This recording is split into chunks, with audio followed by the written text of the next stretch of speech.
Have you ever wondered where you were before you were born? Before your first breath? Before your first cry? Before anyone even knew your name? Where were you? One day, a young man asked Gautama Buddha, "What happens before birth? And what happens after death?" The crowd became silent. Everyone wanted to hear the answer. Buddha looked at the young man and asked, "Tell me, where does a wave come from before it appears in the ocean?" The young man replied, "It comes from the ocean." Buddha smiled. "And where does it go after it disappears?" The young man said, "It returns to the ocean." Buddha nodded. "Human life is much the same. You call it birth when a wave rises. You call it death when a wave disappears. But the ocean remains." The young man became silent. Then Buddha continued, "People fear death because they think they are only the wave. They forget they are also part of the ocean. And honestly, this is what happens today. People spend their entire lives worrying about money, about status, about what others think, as if they will stay here forever.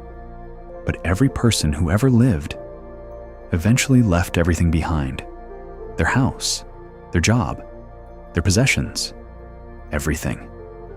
So Buddha asked a deeper question.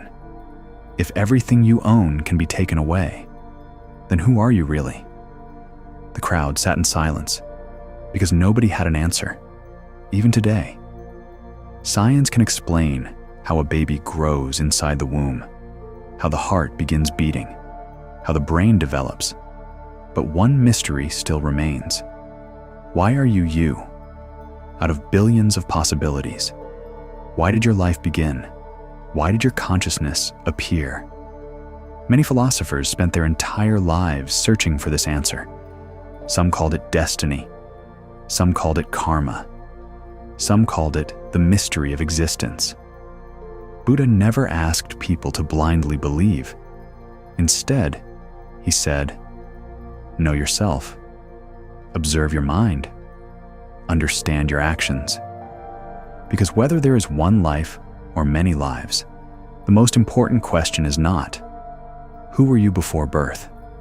The most important question is, who are you becoming right now? Maybe the real mystery is not death. Maybe the real mystery is life itself. The fact that you are here, breathing, thinking, experiencing, right now. And maybe, instead of fearing the end, we should learn how to truly live. Because one day, the wave will return to the ocean.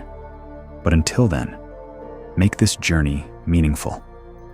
If this message made you think, follow for more deep stories, philosophy, psychology, and wisdom.